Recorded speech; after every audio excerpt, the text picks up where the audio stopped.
Þórhallur Gunnarsson.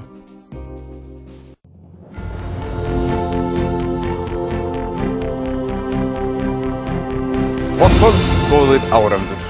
Hvert stefnir Ísland? Það yfirskrift þessa þáttar. En næstu 5 miðvikudaga ætlum við að reyna að skoða hvort við Íslendingar getum sett okkur skýrari markmið til framtíðar í heilbrigðismálum, orku- og auðlindamálum og að sjálfsögðu í menntamálum, leikskóla, grunnskóla og framhaldsskóla.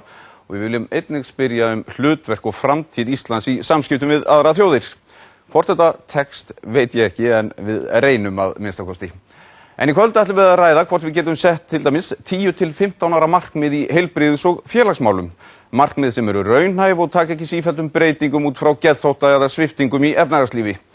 Og hvernig á gott heilbrigðiskerfi að vera og hvernig getum við tryggt að þeir sem eiga undir högg að sækja fái þá félagslegu aðstoð sem þeir þurfa á að halda. Hvernig eigum við að styrkja heilbrigðisþjónustuna á landsbyggðinni og hvað getum við gert betur til þess að bæta aðstæður og líðan barna. Við fáum ykkar gesti til þess að ræða þessa framtíðarsýn. Mér til aðstoðar eru þau Tinna Laufey Ásgeirsdóttir, doktor í heilsuhagfræði og Vilhjálmur Árnason, prófessor í heimspeki. Og svo eru hér áhorfendur í sal sem geta varpað spurningum til viðmælenda okkar síðar í þættinu.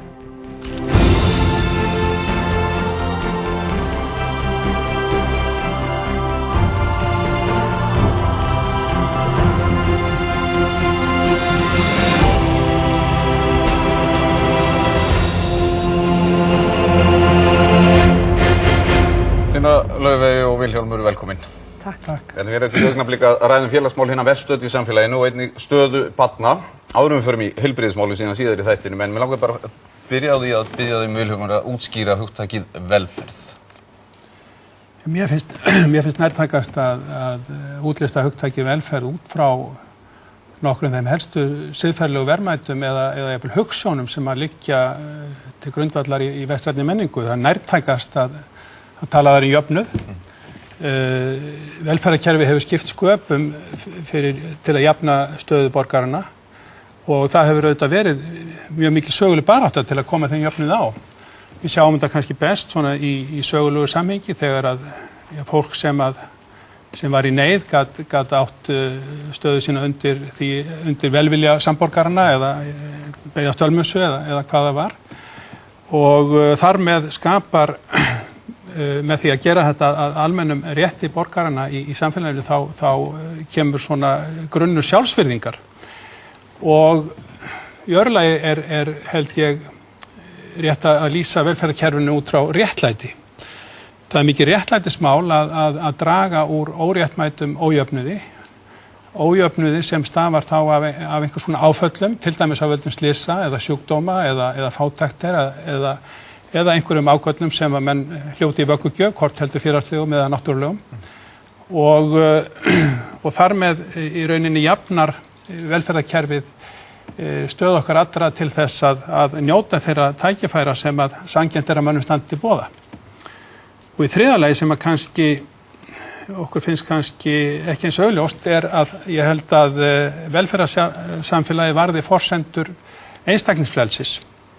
Við sjáum þetta kannski best að því að ef við spyrjum hvað væri rétturinn til frelsis til að mynda án læsis og menntakerfið sem er ætlað að koma okkur sem skapa læsi í margvíslegum skilningi meðal okkar er hluti af velferðarkerfinu og þannig skapar velferðarkerfið einstaklingunum skilyrði til þess að áforma líf sitt og öðlast færni til að vinna úr lífstækifærum og í rauninni axla betur ábyrgð á eigin lífi. Við erum alltaf að mælast í einhverjum öðrum mæleiningum. Við erum alltaf með einhverja hagvaxtartölur og við erum með þjóðarframleiðslu en okkur vantar einhverja kannski velferðarmælingar. Já, ég myndi velferðarkerfi er náttúrulega, eða velferðarhugtækið er farsældarhugtæk. Og það er mjög mikilvægt að sjá ekki farsæld fyrst og fremst út frá efnahagslegum sjónarmiðum, heldur öllum þeim þáttum sem varða innihaldsríkt líf og mun fjölþættara heldur en efnahagslegir mælikvarðar ná yfir. Við skulum líka muna það að þetta eru hugsjónir sem við erum að tala um. Við höfum bundið þau í margvísleg kerfi, þjónustukerfi og við höfum aldrei leggja kerfina jöfnu við markmiðin. Þannig að ég held að það sé eitt af þess að við erum að hafa í huga þessum þætti að að vera óhrædd að efast þau tilteknu kerfi sem við fundið til að reyna ekki alltaf að hanga innan þessara kerfa sem við erum búin að skapa, heldur kannski að reyna að brjóta múrana. Og sko, Tinna, það akkurat þetta sem við erum að nefna. Við erum alltaf með einhverja mælikvarða sem eru efnahagslegir og þarna tala Vilhjálmur farsældina. Hægt að búa til nýja mælikvarða sem að hjálpa okkur kannski að meta sko frekar líðan heldur en það að hvað er mikið af peningum eða hvernig hérna stjórnfélagið framleiðni eða hvað það sem að allt stýrist. Já, sko, ef við hugsum aðeins þessa mælikvarða og í samhengi við það sem Vilhjálmur var að segja, hann vísaði bæði í velferðarhugtækið eins og það tengist velferðarríkinu og félagslegri þjónustu og öðru slíku, en velferðarhugsunin líka miklu víðtækari eins og hann nefndi farsæld. Hvað er farsælt samfélag? Hvað er samfélag? Hvernig við mælum hvort að það er velferð í tilteknu samfélagi? Getum við mælt það? Já, við getum mælt það og síðan getum við reynt að sjá hvort að þetta séu, þið getið séð hvort þið finnst einhverju af þeim mælikvörðum sem ég get nefnt hérna vera gagnlegir. Sko, út af því að þetta er miklu víðara hugtak, þá mælum við að sjálfsögðu ekki velferð út frá stærð félagslegt kerfis eða eitthvað slíkt, út af því að það væri einhverju skilningi markmið að það væri sem minnst þörf á slíku. Þannig að ef við hugsum okkur einföldustu mynd sem ég get hugsað mér á svona lífsgæða mælikvarða þjóðar, þá eru það bara einfaldir fólksflutningar. Einfaldir fólksflutningar núna á undanförnum misserum hefur fleira fólk flust frá Íslandi heldur en til Íslands og það sjálfsagt mælikvarði á það að hlutfallsleg lífsgæði á Íslandi þeim hefur hrakað í samanburði við aðra þjóðir. Og að samaskapi þegar að fólk flykkist til landsins, þá það út af því að hlutfallsleg lífsgæði hér að aukast. Þetta auðvitað ofsalega grófur mælikvarði. Kosturinn við hann að það ofsalega auðvelt að mæla þetta, þannig að hann góður að þessu leyti. Hann tengist að mörgu leyti því sem að þú nefndir hagvöxtinn og þjóðarframleiðsluna. Og þetta tengist við að því leyti að sá mælikvarði fyrir samfélag, hann mælir hversu mikið fólk að fá af gæðum sem það sækist eftir.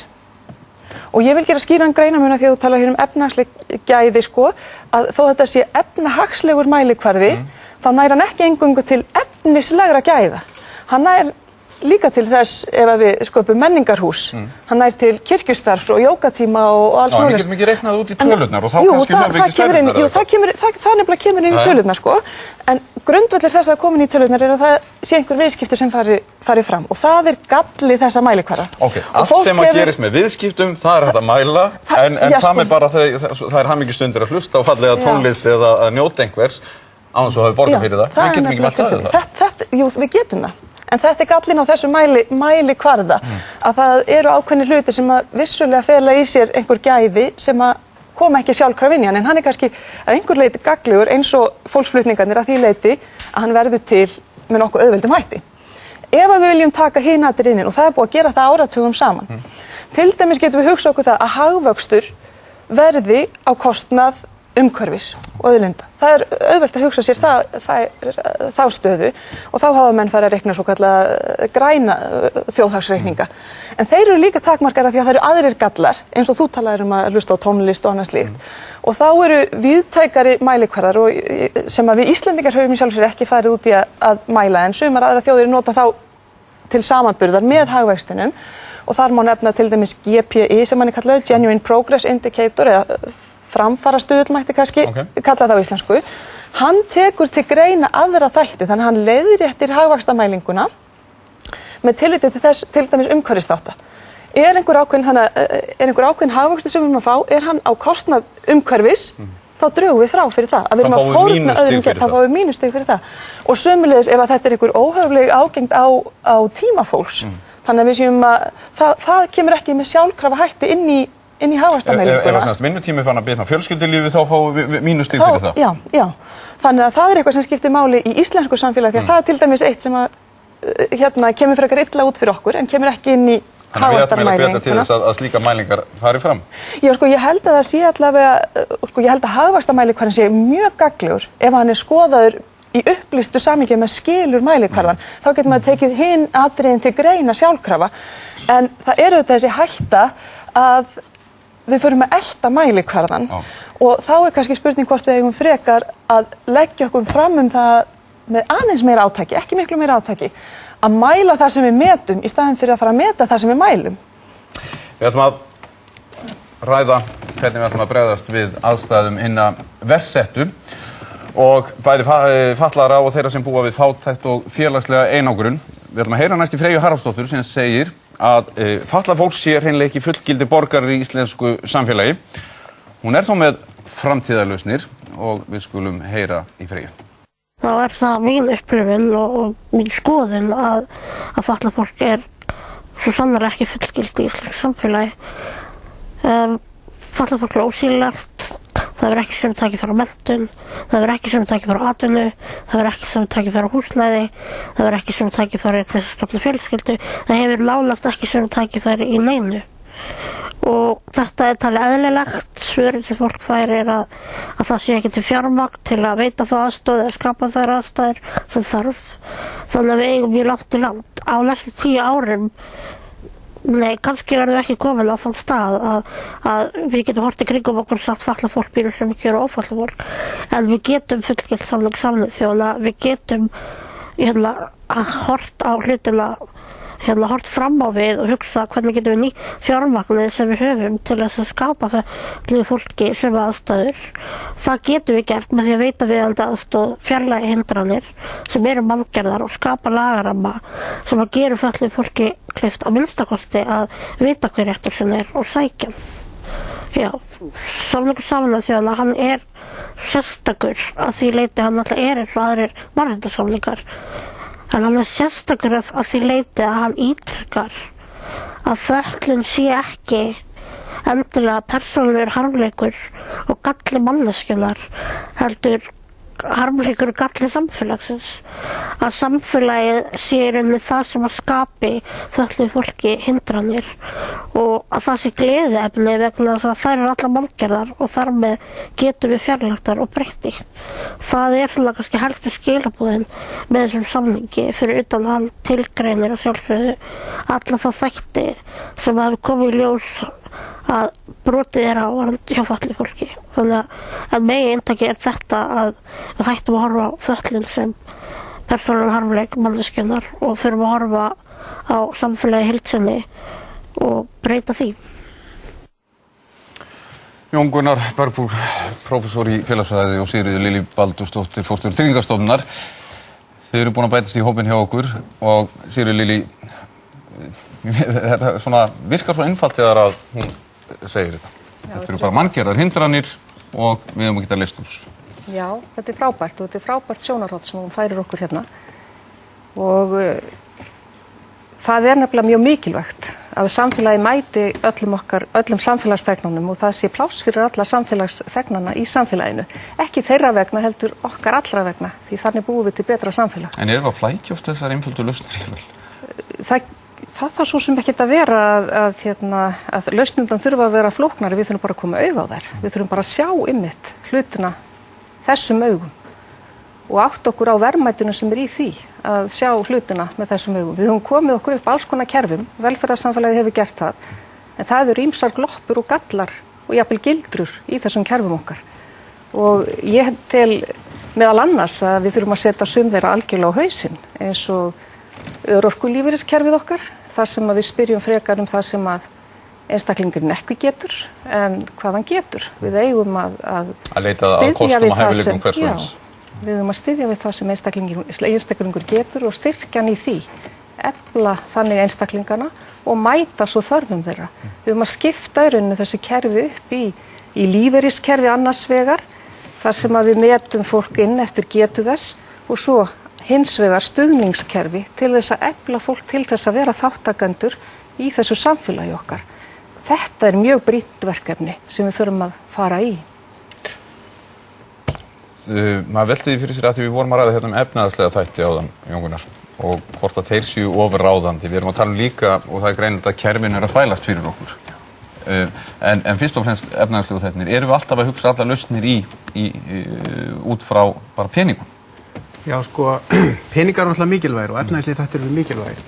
En ég held að það sem við verðum að átta okkur á þegar við erum að tala veststöddu og þá sem að minna mega sín í samfélaginu, að vandinn oft ekki bara efnahagslegur, heldur félagslegur. Og við þurfum aðeins að læra að tala félagsleg vandamál, held ég, á öðrum nótum heldur en bara sem efnahagsleg vandamál, þó það tengist.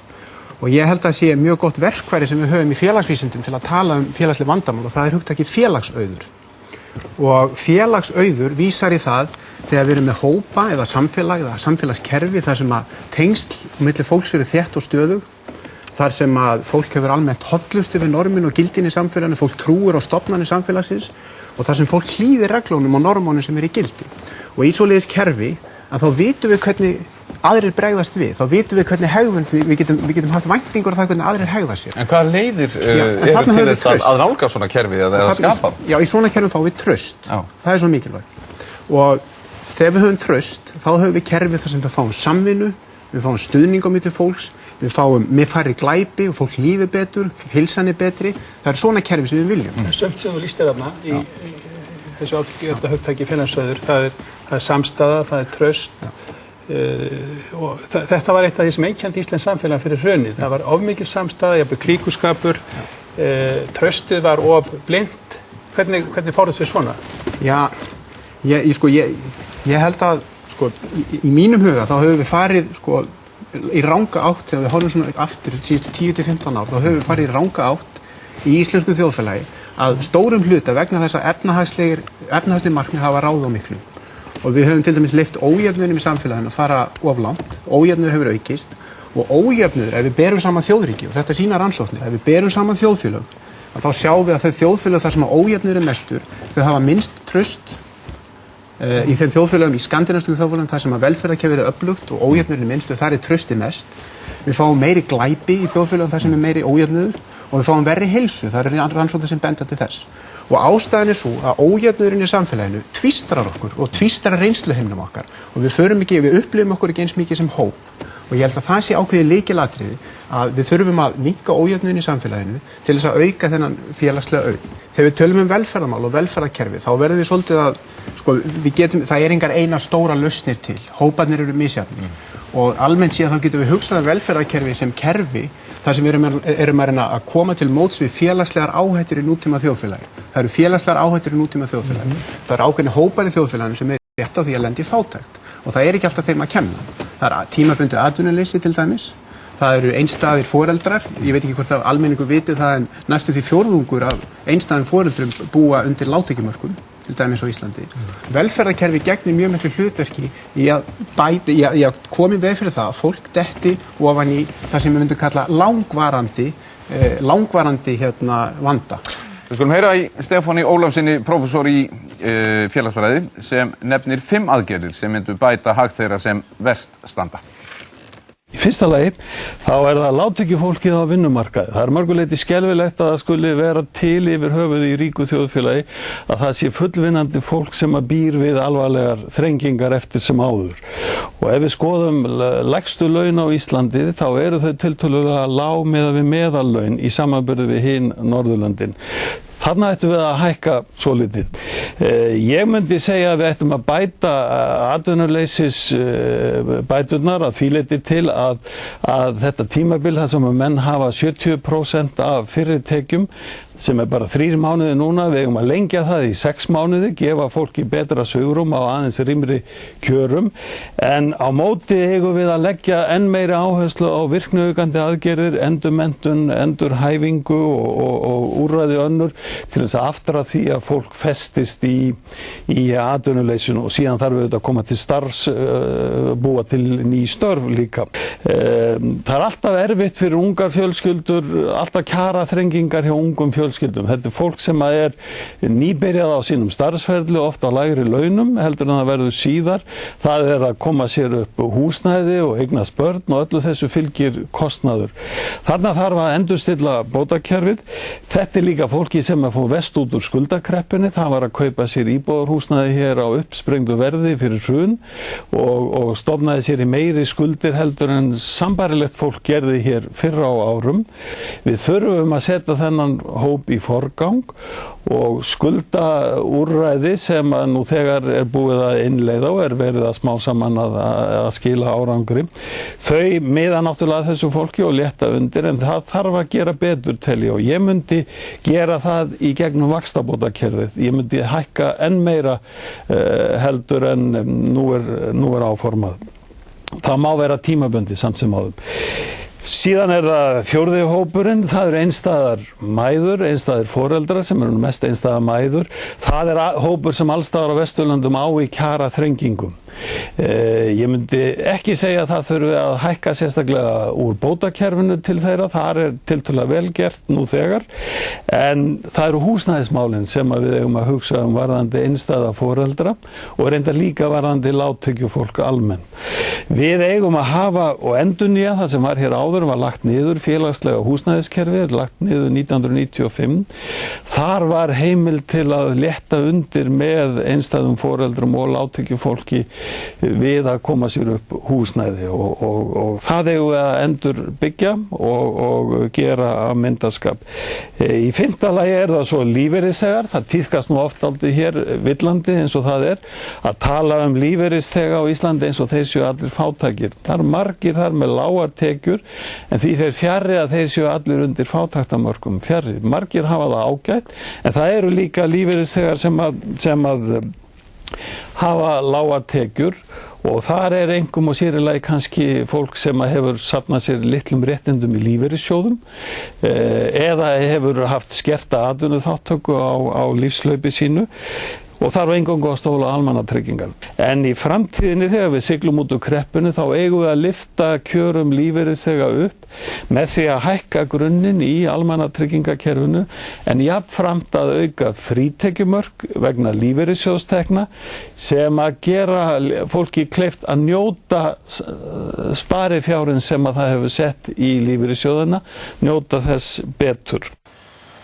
Sigríður Lillý, eru þetta töfra lausnindar sem Stefán kemur með? Þetta eru lausnir á margvíslegan vanda og ég get tekið undir allt það sem hann segir hérna. Við þurfum að tryggja afkomuna, það verðum við að gera. En við þurfum líka að hafa þrek til þess að taka kerfið upp. Við þurfum að girða fyrir þessar gildrur sem ég nefndi áðan. Sumar þeirra eru fátækra gildrur.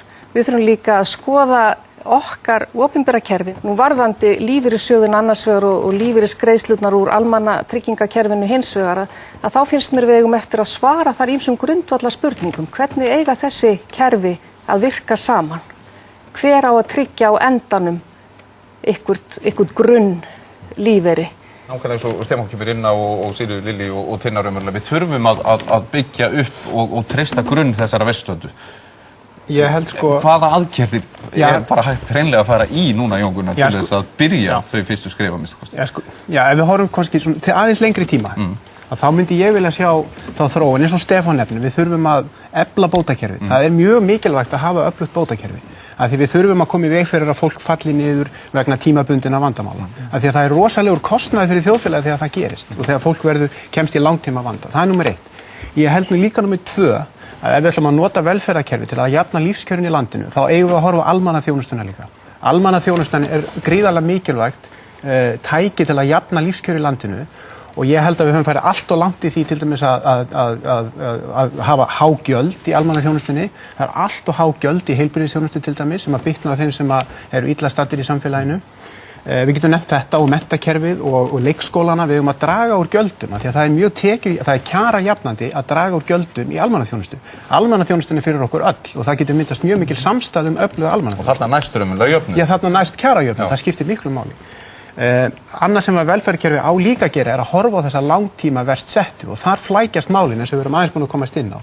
Þar erum við með ólíka hópa, við erum kannski með öryrkja vegna líkamlegra vandamála, við erum líka með það sem við köllum stundum félagslega öryrkja, fólk sem erfir vandamálin yfir kynslóðir og þannig erum við að leggja áherslu á sértækar ráðstafanir.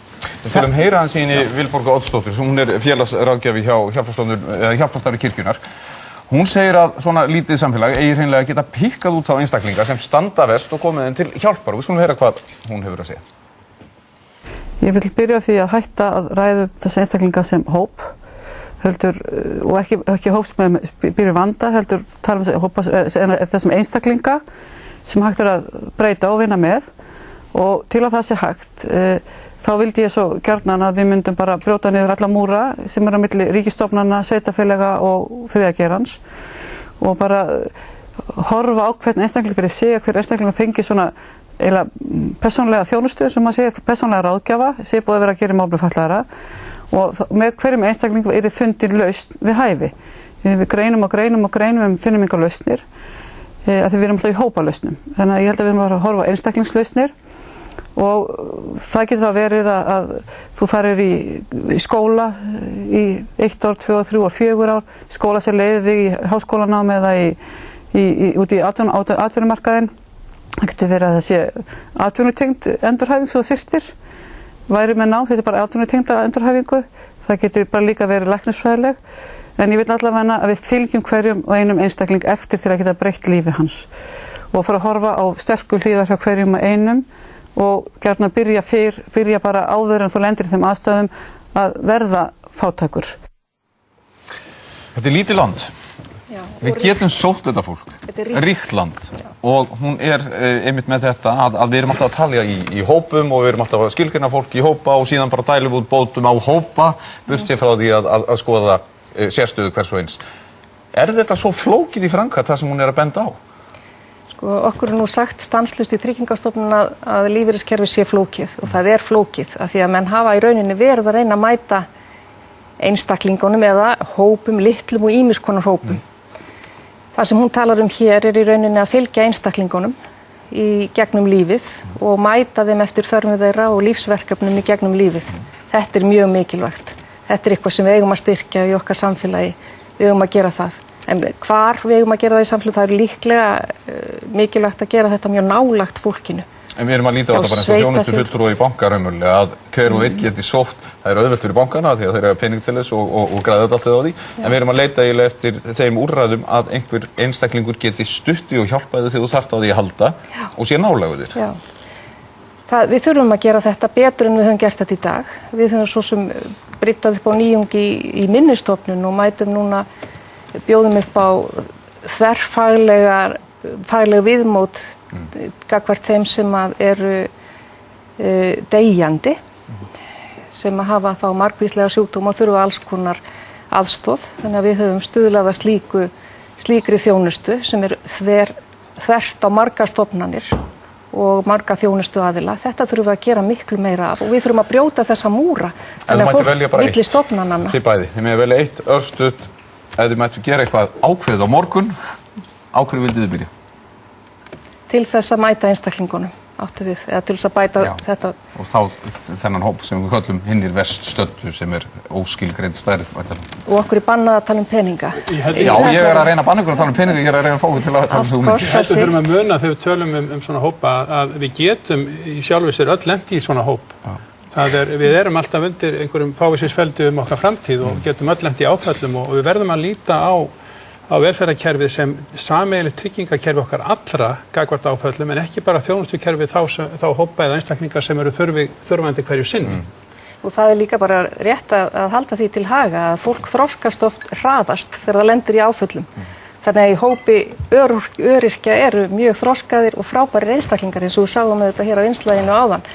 Og þetta er svo mikilvægt afl í þessu samfélagi þar sem að við mörg hver sem ekki höfum lent í miklum áföllum erum bara eins og tannhjól í þessu virki sem að verður til einhvern veginn, hvernig þetta er manngert samfélag. Þess vegna er svo mikilvægt að hlusta á þá sem hafa þroskast með þessum hætti, læra þeim og efla okkar samfélag.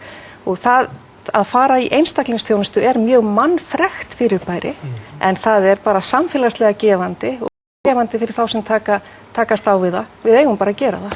Sæunn Kjartansdóttir, sálgreinir, hún leggur mikla áherslu á að foreldrar verji meiri tíma með börnum sínum og líklega getum við öll tekið undir það, en hún hvetur foreldra til meiri ábyrgðar, segir líka að það þurfa að styðja unga foreldra betur og við skulum heyra sjónarmið Sæunnar. Þannig ýmislegt sem er vel gert nú þegar, en ég held að sé víða líka sem að má bæta úr. Og það er kannski mikilvægt að hafa í huga þegar við erum að tala um fjölskyldur eða foreldra. Þetta er ekki einsleitur hópur, þetta er mismunandi fólk með ólíkar þarfir. Og ég vildi kannski skipta honum í tvennt, bara svona til einföldunar, að það er annars verið að tala kannski um það sem við myndum kalla venjulega foreldra. Og þar myndi ég vilja sjá foreldra eyða meiri tíma með ungum börnum sínum. Börn á segjum fyrstu 3 árunum, þetta er mikilvægasti tími ævinar hjá þeim. Þá er heilinn í mótun og sjálfsmyndir er að myndast og svo mynd sem þau gera sér af öðru fólki og heiminum í kringum sig, þarna er grunnurinn lagður. Og það er ýmislegt sem við tökum sem gott og gilt, eins og misjöfnu þrífast börnin best eða börn eru svo sterk, þau þola svo margt og og það svo mikið segla í þeim. Það alveg rétt, börn eru ótrúlega sterk og þau lifa af, en það ekki þar með sagt að það ekki áhrif á þau þar sem að þau gangi í gegnum.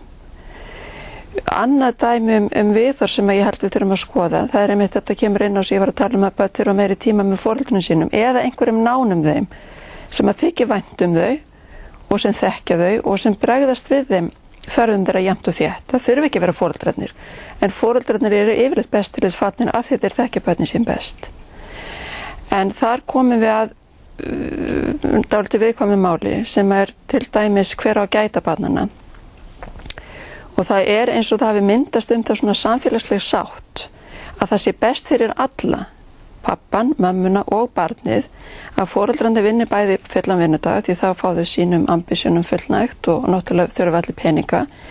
En það sem líka álitið að barninu sé best komið í umsjá fagfólks. Og ég hef farið víða á leikskóla og tala við starfsfólk þar og hef orðið verið það að fólk hefur miklar áhyggjur þar af því að hvað börn koma ung og hvað þau eru lengi og einmitt hvað foreldrar upplifa sig vanmáttuga. Þeir telja fagfólkið eða starfsfólkið á leikskólanum þekki börnin sín betur. Og mér finnst þetta mjög alvarlegt, ég held að það vantar mikið upp á valdeflingu foreldra þarna að þeir upplifi, þeir eru mikilvægasta fólkið. Þetta spurningum að foreldrarnir kannski slá aðeins að sínum eigin kröfum frítíma og meiri tíma í vinnu og eyði meiri tíma með börnunum sínum. Þetta ekki annarkvort eða. Það skiptir máli hvort barn 3 daga í viku í leikskóla eða 5, hvort það 5 tíma á dag eða 9 tíma. En hinn rökin sem að gjarnan heyrast eru þau að barnið sé engin greiði gerði með því að vera heima með vansalli móður. Og það alveg rétt. En ég held að lausnin sé ekki þá að aðskilja þau, heldur að styðja við þessa vansælu móður. Og þar kem ég kannski að hinum hluta foreldrarna sem ég vildi tala sem býsna stór og ég held að hann sé stærri en okkur grunar. Og það foreldrar sem að glíma við einhvers konar vanlíðan sem að kemur í veg fyrir að þeir geti sinnt börnunum sínum með þeim hættir sem þeir eflaust vilja. Og það sem ég vildi sjá gerast þar að efla heilsugæslurinn til muna til þess að finna þessa foreldra. Því þeir eru yfirleitt ekki stíga fram. Það of mikil skömm sem fylgir því að til dæmis að þau ekki vænt barnið sitt og líða ekki vel. Finna ekki þessa gleði sem maður á að finna þegar maður búin að eignast barn. En svo eru erfiðari mál sem þurfa meiri og sérhæfðari þjónustu og þar ákveðin brotalögum í kerfinu. Guðjón Bjarnason, sálfræðingur hjá Barnaverndarstofu. Velkomin. Þú ert búin að bætast í hópinn og hún segir brotalega mér í kerfinu og þar eru komin að þeim veststöddu og þá bara beinum við fyrstu spurningu til þín. Þú ert maðurinn með brotalamindar. Ég fæ brotalamindar. Hverjar eru þær? Ég sammála því sem hún segir, Sæunn, að þessi fyrstu ár eru mjög viðkvæmu tími og það þýðir það að í þessu barnaverndartilliti þá þurfum við að veita að hafa okkur í frammi. Við höfum kannski ekki mikinn tíma, við erum að vinna í tímaþröng. Ef að hlutirnir eru að fara úrskeiðis þá þurfum við á virkan og mjög fumlausan hátt að fara inn í það og gera það ráðstafanir sem þarf að gera. Það grípa fyrr inn í. Fara fyrr inn í veikar fjölskyldur eða þar sem börn búa við slæmar aðstæður og það það sem þið hafið veigrað ykkur við raunverulega. Það það sem mér finnst veikleikarnir vera þar að því leitinu þeirra sjálfræðisaldurinn hækkaði 1998 þá hefur maður séð það eftir því sem frá og með þeim tíma þá hefur áherslan farið meira og meira í barnaverndarstarfinu og á eldri hópana vegna þess að þeir eru fyrirferðarmiklir. Það eru börn þar með mikinn hegðunarvanda. Samfélagið þrýstir á að þau fái úrlausn að mála. Það gerir að verkum að þessi snembara íhlutun, ég hræddur við að hún verði út undan og sérstaklega í því tilliti að mannaflinn í barnaverndin að mínu viti langt undir ábyrgum mörkum. Ekki rosalega mikilvægt í þessu tilliti einmitt með þessa snembæru íhlutun að hún verði til þess að við getum greint á milli þeirra foreldra sem í rauninni eru færir að þiggja aðstoð og vinna sig út úr vandanum með aðstoðinni og hinna sem í rauninni eru ófærir það. Jú. Mér fannst reynda þegar ég vann hérna í þessum málum fyrir mörgum árum að það var alltaf svo áberandi þessi vestumál að það var of lengi verið að beita félagslegum úrræðum með þeim sem ekki voru eiginlega færir að þiggja þau þannig að barnið skemmtist á meðan meir og meir og það alveg rétt, en þarna reynir á marga þætti, það reynir auðvitað á matstækin og það er kannski ekki svo auðvelt að mæla, það er auðvelt að vitur eftir á, en meðan á því gengur getur verið að þessar mælingar og þetta mat sé ekki eins auðvelt og það kannski þyrfti að vera. Það leggur áherslu til dæmis á þróun matstækjana og aðferðina við að meta og taka ákvarðanir fumlaust. Ég sammála því að það er stundum liggur í raun og veru mjög fyrir að það muni illa fara eða það er yfirgnæfandi líkur á að svo muni verða. Svo getum við farið áfram upp á tilvikið. Hvað segir þeim? Svo horfið upp á það að þið getið ekkert gert en þið vitið fyrirfram að þetta fer illa. Já, sko, það þarf að svara þeirri spurningu kannski fyrr en gert og gera það upp í sig, en það krefst líka margra hluta eins og það krefst mjög kerfisbundinnar íhlutunar og fumlausar eins og ég segi að það eru að gera það mjög markviss og með það í huga að tíminn er naumur. Það þarf að svara, ef það á ekki að fara illa, þá þarf að svara þessum spurningu kannski fyrr en seinna. Tina. Þú nefnir líka hann nefnir orðið forsjárhyggja, það sé þá þegar verið að grípa inn í að það sé einhver hæðslega slíkt, en maður verður eiginlega það hlýtur að lúta alltaf lögmálum forsjárhyggja þegar við tölum börn. Eðli bernskunnar svo að það tekur tíma fyrir fólk að öðlast færni og þá getur sem þarf til þess að gera heppilega ráðstafanir fyrir líf sitt. Á þessu tímapunkti þá eru þessir einstaklingar alltaf undir valdi einhverja aðila. Þannig að inngrip í líf þessara einstaklinga hlýtur að vera miklu siðferðilega auðveldara heldur en líf í inngripinn í líf annar einstaklinga. Þetta er bara tilfærsla á valdi í einhverjum skilningi. Ekki satt? En gleymið því ekki að ráðstafanir barnaverndaryfirvaldanna eru umfangsmiklar. Á hverjum tíma eru 200 börn í varanlegu fóstri á landinu. Það er ekki lítið. Það eru þetta af mjög mörgum ástæðum sem það er. Það eru kringum 100 börn að fara í tímabundi fóstur á hverju ári. En Guðjón, við erum að lesa nýja rannsókn frá Barnaheillum. Þannig sem að þeir segja stuðningu við börn sem búa í heimilisofbeldi bara ábótavant. Það er algjört úrræðalýsi, þannig að menn eru að horfa upp á það að börn eru að búa við mikið ofbeldi og ofboðslega slæmar aðstæður á heimili sínum og þið í rauninni getið ekkert gert. Það er raunverulega það sem þú ert að segja en þú segir það kannski ekki hreint út. Ég get alveg sagt það. Þessi skýrsla, ég hef ekki lesið hann, ég séð kynninguna á henni og mér finnst þetta að vera hrollvekjandi, satt að segja. En þá þarftu og viltu sterkari inngrip. Já, absolutt. En hins vegar þetta er svolítið tvískipt varandi þessi ungu börn og íhlutunina í því tilliti en síðan að það eru þarna auðvitað grásvæði að verða alltaf og það verður auðvitað skaðræði af því.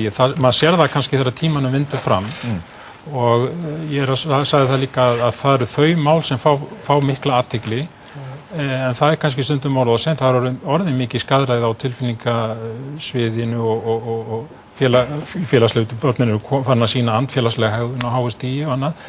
Það er eitt af því sem það er að hafa í huga. Það er gífurlega dýrkeypt staða að fást við andfélagslega hegðun er með því erfiðara sem að hægt er að hugsa sér og kostnaðarsamara. Hefur þetta breyst með aukinni aðkomu dómstóla og hafa þeir hugsanlega meiri tilhengu til að láta foreldrar njóta vafans frekar en barnsins? Það er þetta sem ég vildi segja, það verður að vera mjög mikil eining það meira eða minna á milli barnaverndaryfirvaldanna og dómstólana, hvernig þessu á að vera. Ég hef vissar áhyggjur af því að dómstólarnir fella endanlega niðurstöðu það hvort að til dæmis forsjá barns sé tekin af foreldrum þeirra, þess eða ekki.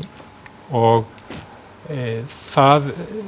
ég get ekki svarað í svona beinlínis að ég hef ekki sönnur fyrir því, en það er auðvitað hætta við því að það sé að barnaverndarnefndina veigri sér við að fara þessa leið vegna þess að bæði hún er tæknilega flókin, hún gerir mikla kröfur og líka maður sér það til dæmis á því að var nýlega ekki að skoðun á því að í 90% tilvika þá fallast dómstólarnar á niðurstöðu barnaverndarnefndarinnar. Ég hef vissar efasemdir að ég finnst þetta að vera hátt hlutfall. Þér finnst að barnaverndaryfirvöld gætu í rauninni farið í tekið áhættu á fleiri málum. Akkúrat. En ef við snúum okkur að hinum sem að geta þegið aðstoð, eru þið með einhverja lausnir nýjar sem horfendur heilla? Já, mér finnst að við þurfum að horfa á það að við höfum gert gífurlega margt, finnst mér, á stuttum tíma.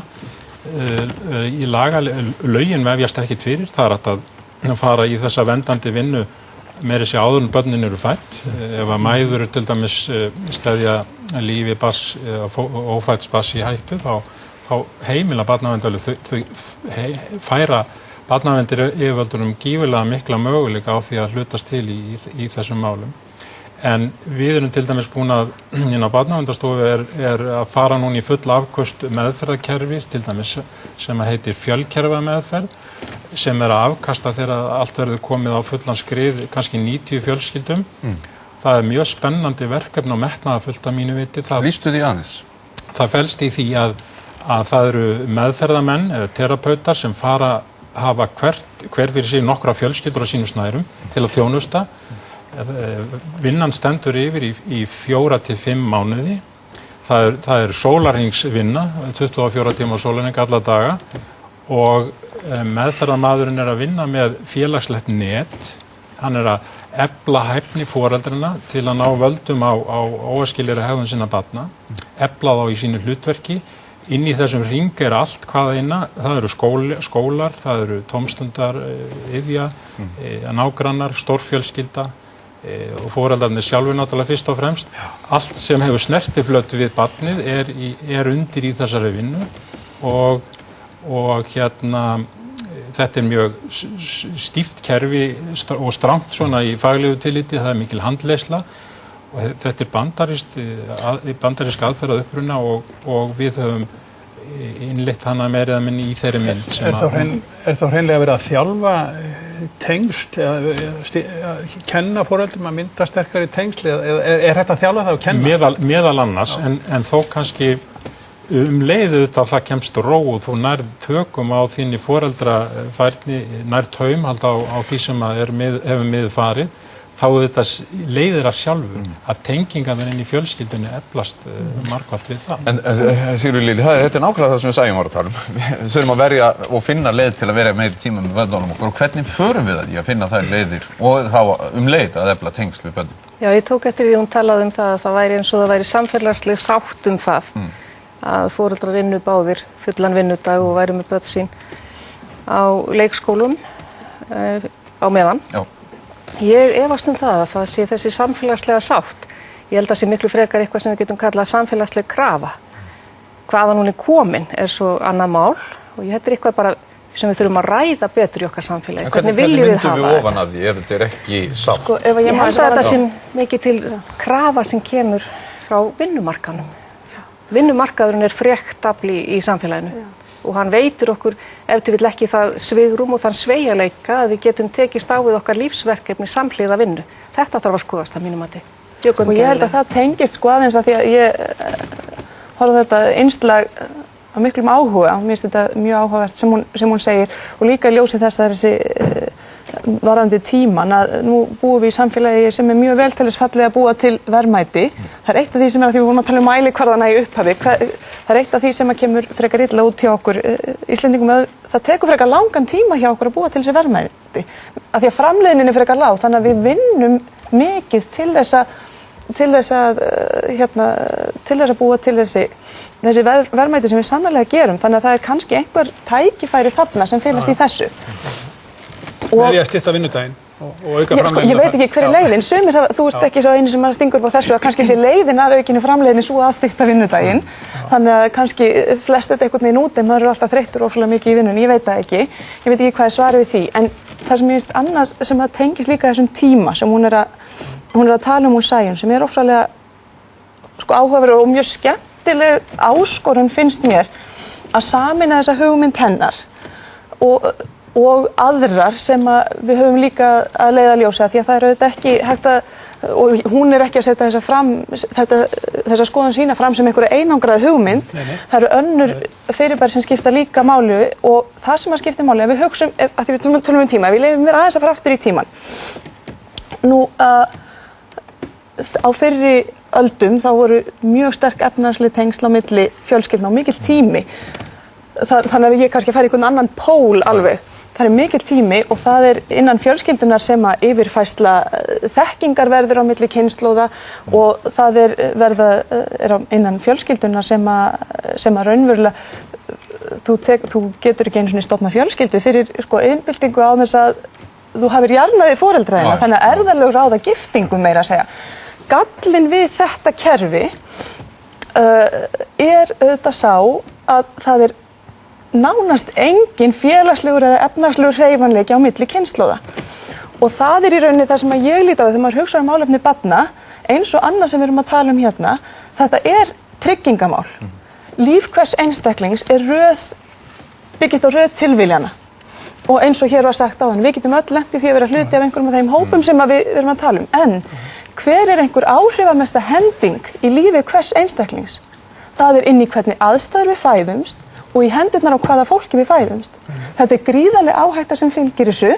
Hún hefur áhrif á afdrif okkar heilsufarslega, hún hefur menntalega, hvernig okkur vegna félagslega, hvernig okkur vegna efnahagslega, hversu vel hjónaböndin ganga, hvernig börnum okkar farnast.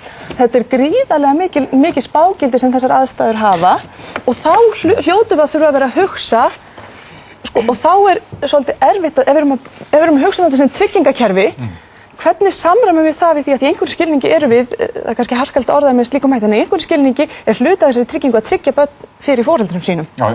Það í einhverju skilningi markmiðið og þá það ákveðin áskorun að gera það samhliða því að við reynum að efla tengslin líka og auka tíman með foreldrunum út af því að hin kerfin sem við höfum verið að tala menntakerfið og annað slíkt, þau þetta áhættu dreifandi kerfi eins og Jón Gunnar kom til dæmis fram á. En við erum að tala um einhverja samfélagslega sátt sem heitir einmitt að við höfum nægan geymslutíma fyrir börnin á meðan við getum að vera að sinna karriér.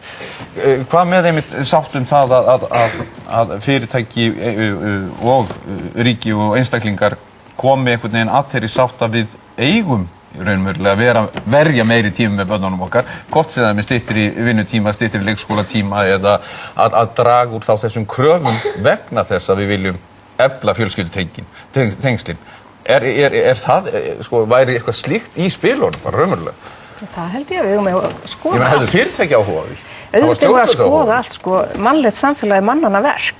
Við erum að móta þetta samfélag og við erum að vera djörf og láta okkur detta eitthvað í hug ef við sjáum að ykkur staðar þarf að gera úrbætur og þá þetta fara bara í það. Og þú trúar svona væri hægt? Já, við höfum þetta gert það. Við erum búin að gera rosalega margt í okkar samfélagi og tek undir með Tinnutur og talar þessa áhættu. Hvar fæðist maður?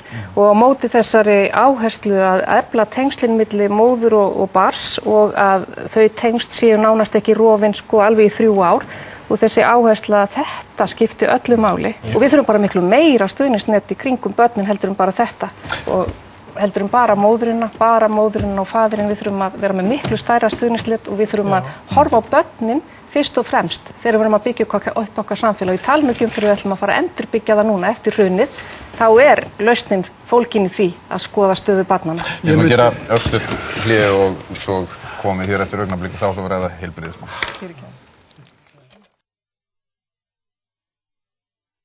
Þá ætlum við að ræða heilbrigðismálin og hingað eru konur Guðmundur Þorgeirsson og Jóhann Ágúst Sigurðsson, læknar og prófessorar við Læknadeild Háskólans. Velkonir. Takk.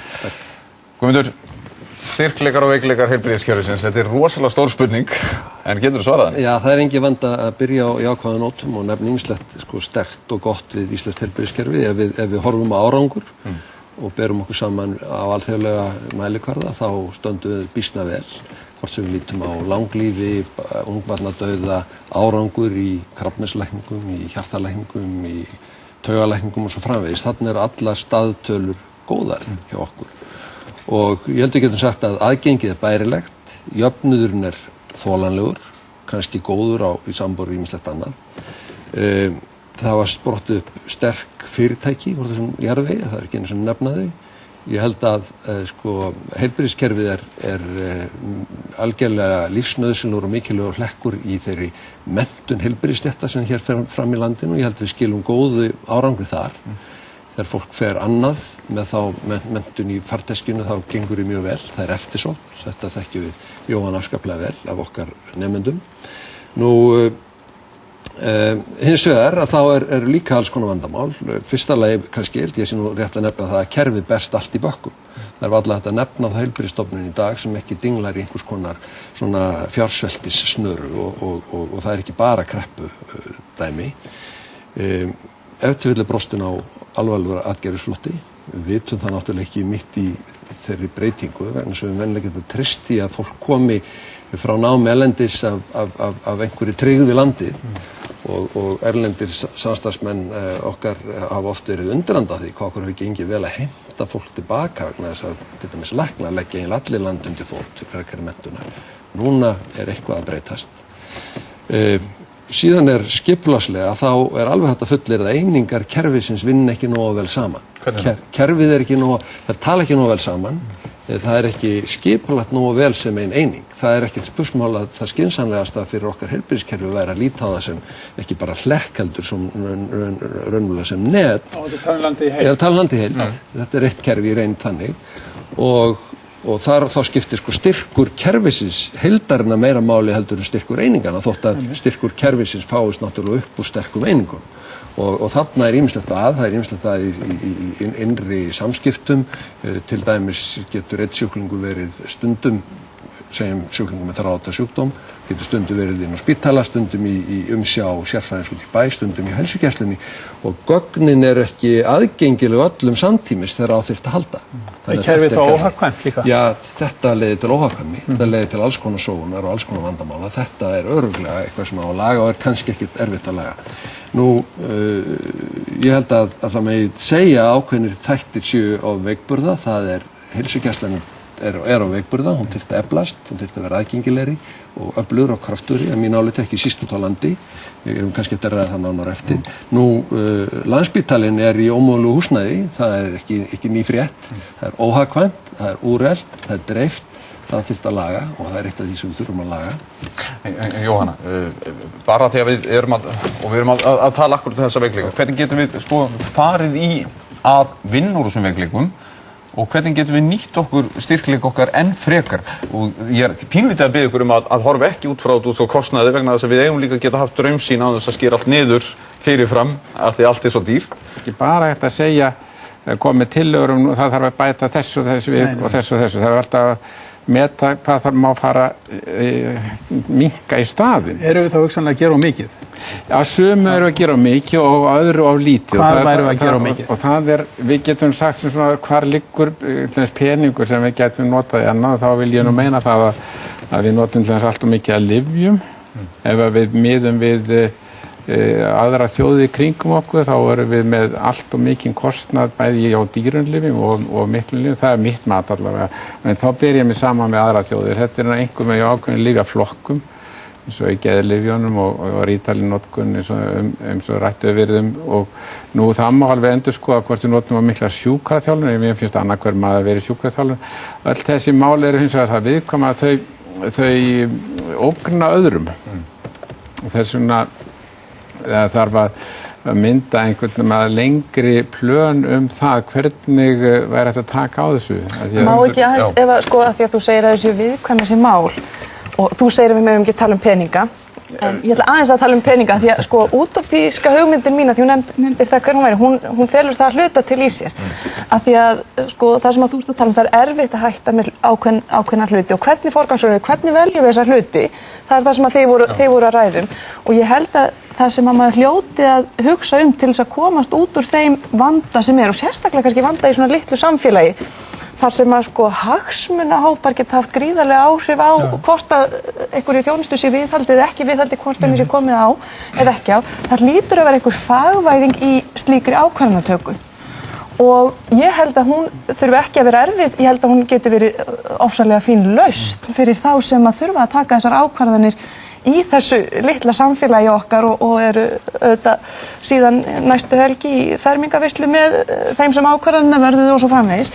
Og hvernig gerum við þetta? Jú, ég held að þessar ákvarðanir sem þeir eru að tala maður hlýtur ég spyr hvort að það sé ekki, hægt að tala um þessa draumsýn án þess að tala um kostnað. Ef markmiðið að fá sem mesta heilsu fyrir þessa peninga sem við verjum í þetta, ef markmiðið að fá sem mest gæði, sem mesta heilsu, sem mest líf, þá hlýtur það að vera gert þannig að við hugsum virði þess sem við erum að fá og það fáum við með því að skoða ávinning og kostnað í samhengi. Ég alveg sammála Tinnu í því að þetta grundvallar viðfangsefnunum jafnvel í útópíunni að við fáum sem mest út úr fjármunum.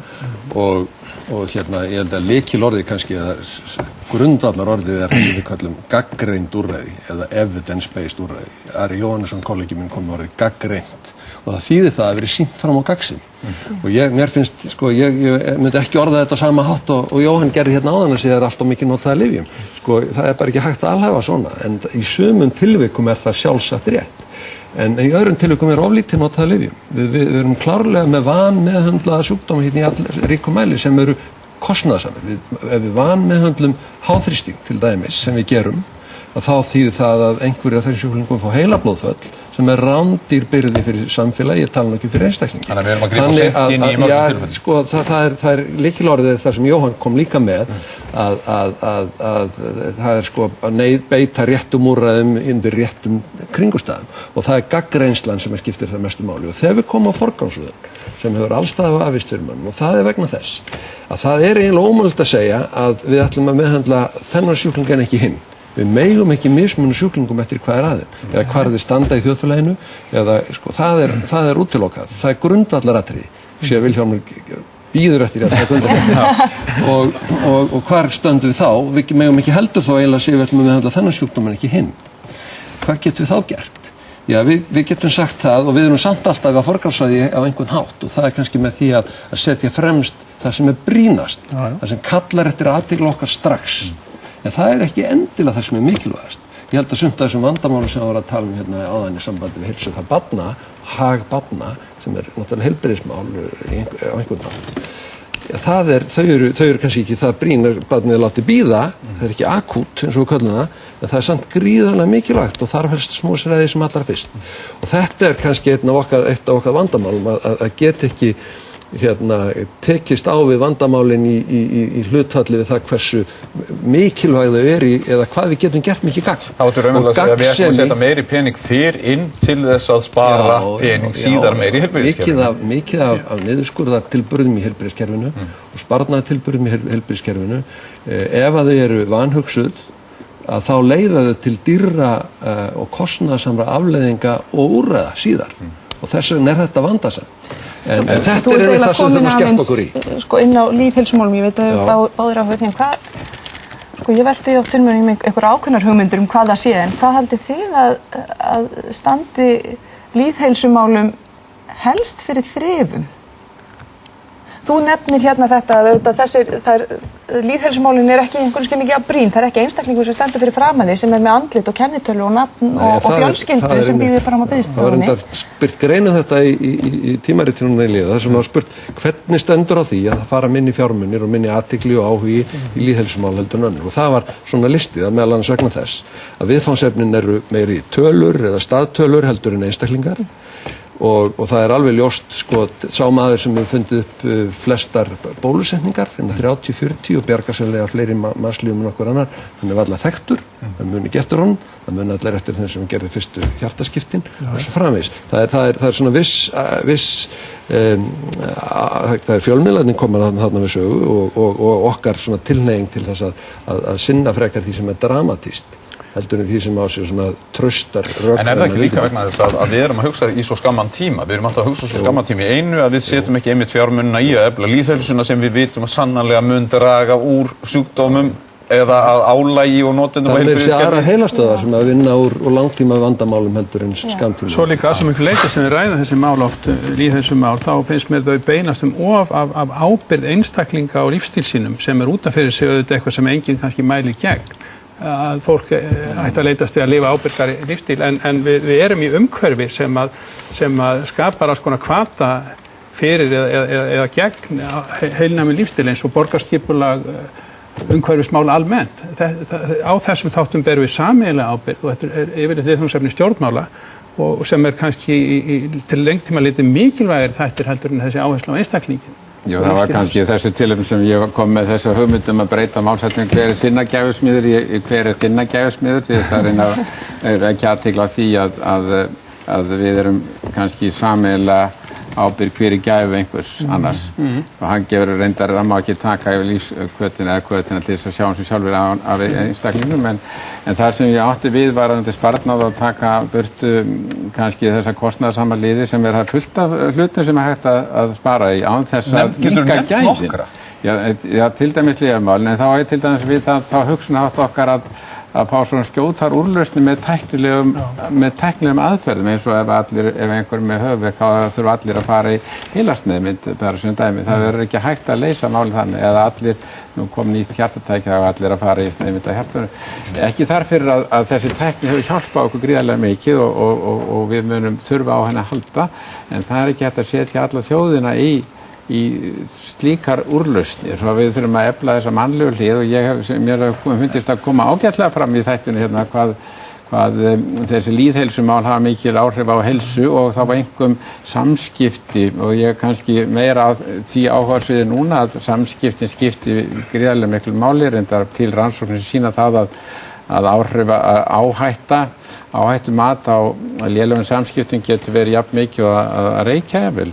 En þessi greiði aðgangur Íslendinga að sérfræði þjónustu í staðis að hafa tilvísun í gegnum heimilislækna sem leggja kannski aðrar áherslur, er hann hugsanlega hluti af þessum vanda? Já, það mitt mat, sko, þá erum við komin í þess að hlekkja hugmyndafræði, það sé að fyrsta stigs þjónustan heilsugæslan og svo annars stigs sérfræðingar þá aðgjafan og stofu út í bæ og svo þriðja stig þá spítalarnir, að þá hefur fyrsta lagi skort upplýsingar til heilsugæslan frá sérfræðingunum út í bæ, þar sé að samskipta orðleikarnir og líka kannski frjáls aðgangur að þeim, en þannig að það hefur orðið þess að þess að tvítaka rannsóknar vegna lélegs upplýsingaflæðis. Það einn vandinn og kannski svo það að út af þessi annað mál að rekstrarformin hlúa svolítið meira að sjálfstæði rekstri þá sérfræðinga út í bæ og þá Við langar að koma að einu sem að Guðmundur minnst á þann og það er læknaflóttinn og Andri Snær Magnússon rithöfundur, hann lýsir áhyggjum sínum að því af hverjum svona margir íslenski læknar starfa erlendis, en hann með hugmyndur hvernig við getum laðað þá til landsins og við skulum heyra hvað hann segir. Þegar mann að tala hvað það eiga Íslendingar að gera og hvað við góði í og hvað eigum við og oft í þessari umræðum náttúruauðlindir og annað, þá maður oft þótt vanta að horfa á í rauninu hvað við eigum af fólki og ég held að eitt svona stærsti auðurinn sem við eigum, sem kannski í rauninu vannýttur, að það er kringum 500 læknar íslenskir sem við höfum mentað hérna sem að starfa ekki á Íslandi, sem að annarkvort hafa kosið að búa úti og fjölmargir í rauninni sem komast ekki heim vegna þess að við erum bara ekki nógu veik, sko, og það eru bara of margir í einhverjum sérstökum fögum og mér er alveg þótt vanta einhverja framtíðarsýn þetta því að maður finnur oft svona stressörvendingu til að sjá ungu fólki sem að velja sér sérsvið og ég held að okkur vanti að sjá fyrir okkur miklu meira að við getum tekið miklu meiri þátt í heilbrigðiskerfi Bandaríkjanna og Evrópu á einhvern hátt að ef við erum með góða hjartaklínik að hún gæti kannski verið 10% stærri eða 20% stærri eða 30% stærri að við gætum alveg eignast einhverja sterkar klínik á einhverju sérstöku sviði. Ég er ekki að segja að allir þurfa að verða góðir í öllu en ég er alveg sannfærður að við hefum mjög mikla möguleika bara vegna þess að tölfræðin okkar er góð og þegar fólk verður veikt, svona upplýst fólk verður veikt, þá sækir það oft í góða tölfræði til þess að fá þjónustu eða lækningu og ég myndi segja að þar séu gríðarlegir möguleikar sem við höfum ekki nýtt okkur og maður sér ekki að sé neitt í kortunum að það eigi að færa eitthvað út á þá braut og mér finnst þetta vera eitthvað sem við höfum kannski vanrækt að ræðum og menn eru svona hrættir í pólitískt séð og þetta sér maður fyrir sér skrímslið þar sem að maður deyr á biðlistanum við hliðina á stærstu brjóstastækkunarstöð í heimi. Já, Andri talar að það sé eiginlega sóun og synd að við séum með svona marga íslenska lækna starfandi erlendis að við getum ekki fengið á heim og það séu jafnvel tækifæri sem við þurfum að skapa fyrir það. Sjáum þið, Guðmundur, þessa möguleika? Já, ég er hrifinn af því að hann skuli skilgreina þetta fyrirbæri sem auðlegð sem vannýtt og líta þannig á það. Það hefur verið einlega tilreynt þess að líta þetta sem einhvers konar afleiðingu af offramleiðslu eða einhverju öðru. Og við erum náttúrulega með það merkilega kerfi að nær allir íslenski læknar fara til framhaldsnáms í einhvern tíma. og landi og þetta öfundaræfni til dæmis við á Norðurlöndunum, þessi alþjóðlega menntun okkar læknastéttar og þetta gildir endar fleiri heilbrigðisstéttir og stéttir, akademiska stéttir á Íslandi. En það fylgir þessu náttúrulega svo áhætta að menn einhverjir ílendist og hlutavandan með þessi sem Andri var að lýsa, að menn finna ekki rétta starfi og það ef menn er þröngt sérhæfði þá finna þeir ekki rétta starfi og þetta er spennandi möguleiki. Þetta er hins vegar vandasamt. Það er mjög vandasamt að setja til dæmis upp hjartaklínik sem ætlar að gera út á þjónustu, alþjóðlega þjónustu. Það er ekkert ólega margar stofnanir í heiminu sem hafa náð mjög góðum árangri í þessu og sumar þeir eru sprotnar upp úr alveg einstökum jarðvegi. Tökum til dæmis Cleveland klínikina sem er eins og frægasta. Þar var gerð fyrsta kransæðaþræðingin á þeim spítala, þar var gerð fyrsta kransæða aðgerðin á þeim spítala. Það er að segja, þeir voru brautryðjendur á þessu sviði. Og upp úr því óks þetta sterka vörumerki í Cleveland Clinic. En þetta er svo metnaðarfullt markmið sem hann setur af því að hann segir að við höfum hæfileikana og getuna og mannauðin. Við þurfum bara að fá hann heim. Já, ég er einfallega að segja að þetta er mjög vandasamt markaðsmál. Þetta kallar á mjög vandasama markaðssetningu. Við þurfum að vinna gegn ýmsu, meðal annars okkar smæð, okkar legu í heiminum og svo framvegis. Ég er alls ekki að segja ómögulega og ótrúlega hlutir hafa gerst. Það er engin spáð því kannski fyrirfram að við erum hálfgerðir heimsmeistarar í gerð stoðtækja. Það er sprott upp úr íslensku heilbrigðisþjónustu. Við erum núna miklir meistarar í mannerðafræði. Það er líka sprott upp úr íslensku raunveruleika. Þannig ég er alls ekki að segja að þetta sé ekki mögulegt. Ég er einfaldlega að segja, raunveruleikin segir mér að þetta er erfitt og flókið markaðsmál. En þetta er líta á þetta sem mannauð og við þurfum að gera eitthvað í það og nýta þennan mannskap gríðarlega mikilvægt. Já, ég vil ekki að það áherslu að margir af þau og kannski helmingurinn af þessu fólki sem er erlendis hefur valið sér sérgrein og fara að miða við það kerfi sem var hér og það var meðal annars mjög eftirsóknarvert að ef maður fekk ekki stöðu á opinbera geirann þá gat maður sett upp stofu út í bæ og haft gríðarlega góða afkomu sem slík og þá gert það kannski það langaði mest til. Nú eru aðstæður breyttar og ég held að það vanti sem sagt þá einhvers konar yfirlýsingur á stjórnvöldum hvers konar starfsfólk og hvað áherslur ætlum við að hafa hér. Og mín hugmynd var nú svo kannski að sérfræðiþjónusta tengdist meira göngudeildum spítalanna og að okkur vanti þá ekki alla það sérgreinar sem eru, eða fólki alveg sérgrein sem þarna úti, þannig að það verður að ráða svolítið af því hvað Ísland vill eða vantar til þess að fara síðan í aðgerðir að ná þeim tilbaka. Hvernig getur þú sætt þessi tvö sjónarmið vegna þess að í rauninni bendir hann líka, hann er eiginlega að fara út í einkarekstur en það er bara spurning, er þetta einkarekstur á vegum ríkisins eða í samstarfi við aðra aðila eða bara að þetta sé tvennt aðskilið. Hverjar eru bestu leiðirnar til að ná fullkominni sátt í þessu? Og þetta tengist eiginlega, ef að Jóhann getur komið inn á líka, þú veist, þetta sem hann er að nefna, það tengist fjármögnun heilbrigðisþjónustu og rekstrarformi heilbrigðisþjónustu sem er líka mjög nátengt því sem að þú ert að tala með sérfræðilæknana, andspænis heilsugæslulæknunum og einhvers konar stýringu í kerfinu. Ég held sem sagt að það er nú mín ósk að hver Íslendingur eiga þess kost að hafa sinn heimilislækna, það sé markmið út af sig, síðan komum við að kannski rekstrarforman og þá held ég að læknar verði til þess að fá fólk í þetta verði að hafa valmöguleika, einhvers konar sjálfstæðarekstur, ekki kannski alveg einkarekstur, en þá verðum við að gera það undir þeim formerkjum að við ætlum að tala rekstrarformið eða sjálfstæðarekstur einhvers konar að heilsa er ekki söluvara, heilsa er mannréttindamál og við þurfum að, ef við leyfum sjálfstæðarekstur þá verðum við að hafa töluvert mikið eftirlit með þeim rekstri þannig að hann verði færist ekki yfir í það að verða að hagsmunni sé eingöngu þá læknisins í þessu tilviki.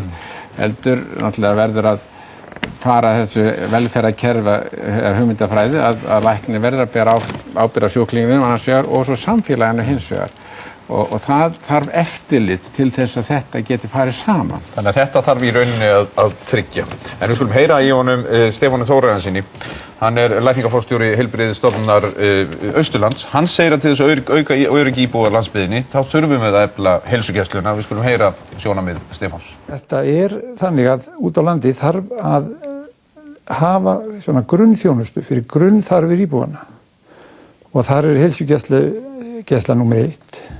og hjúkrunarheimili en líka þyrfti að vera í tengslum við, að mínum mati, í tengslum við hjúkrunarheimilin og heilsugæslustöðvarnar nokkur rúm sem mætti kalla heilsugæslurúm eða heilsugæslusjúkrarúm fyrir einföld vandamál sem að krefjast innlagnar.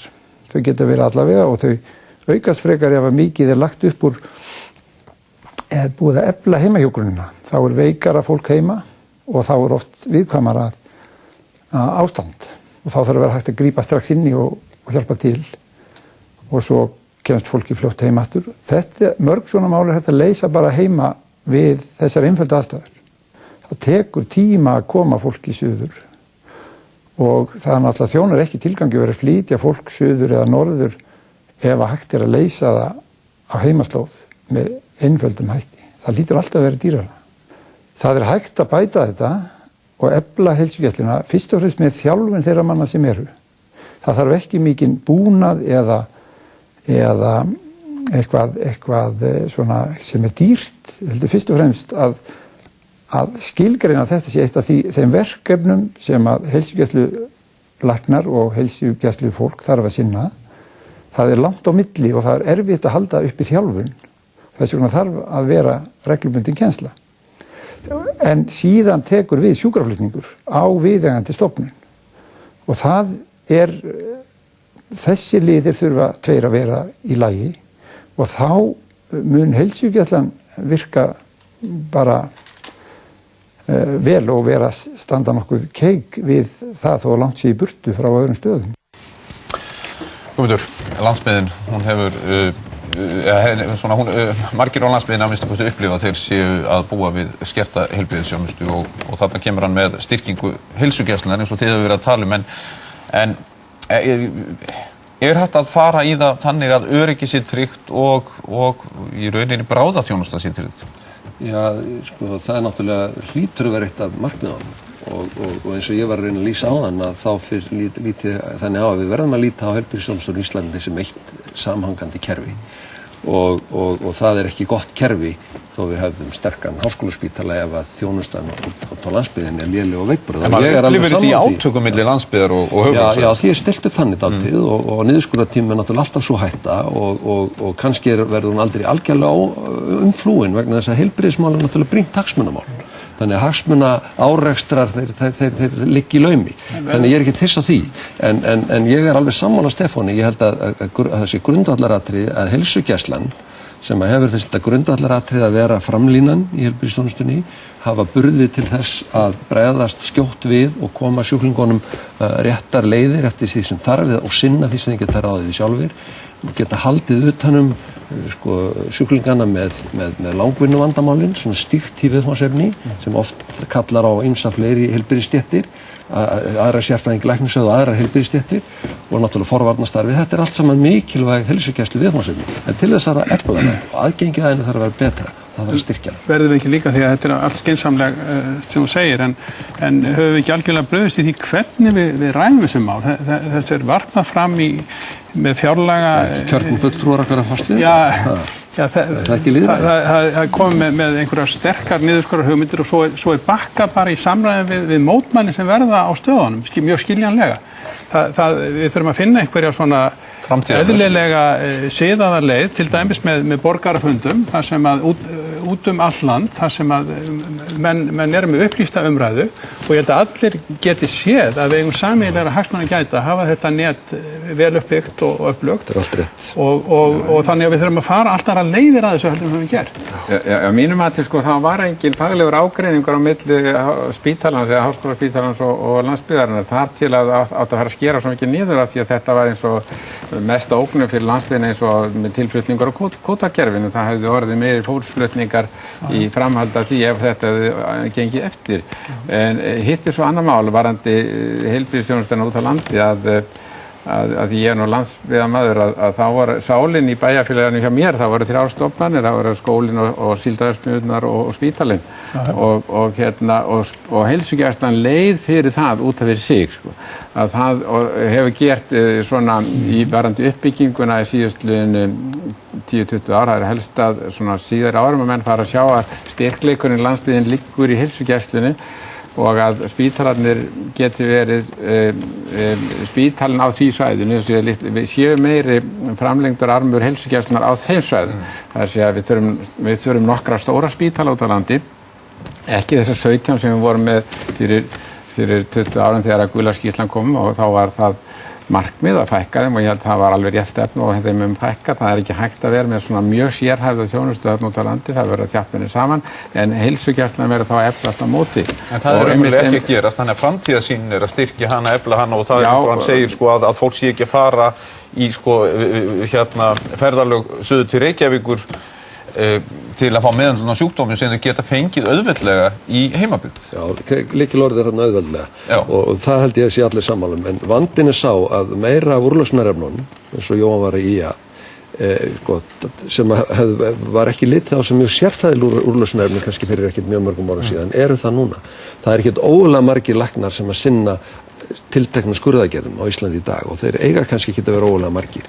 Þetta er kannski ekki aðal viðfangsefni, raunverulega út á landi, en það er náttúrulega alveg rétt að það er frálegt að fólk sé að fara til Reykjavíkur langan veg til þess að fá úrlausn á viðfangsefni sem væri hægt að leysa auðveldlega í heimi hér. Þannig að framtíðarmarkmið styrkjum heilsugæsluna á landsbyggðinni í staðinn fyrir að draga máttun úr henni eins og við erum að gera. En ég vildi skjóta einu inn, af því að þú bentir á þessa togstreitu sem það er nýlega myndast og Jóhann sagði að hún væri kannski ekki rökrétt. Ég held, svona í daglegu starfi inn á til dæmis Landspítalann, að þá finnum við ekkert nema góða strauma á milli Landspítalans og kollega okkar út á landi eða stofnanir út á landi gengur gríðarlega vel. Við reynum að leysa þeirra vanda eins og við getum þegar þeir leita til okkar og sama hátt vísum við sjúklingum tilbaka af því við vitum að þar fá þeir fína.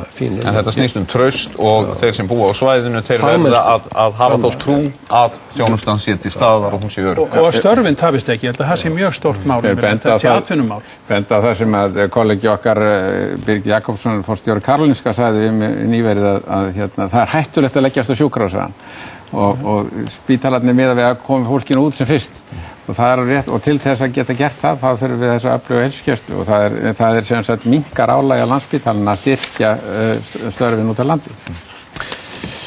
Við erum búin að ræða hérna nokkuð mál Vilhjálmur og Tinna og við allavega stendum að því upp að við að fá einhverja framtíðarsýn í velferðarmálunum. Höfum við þokast eitthvað?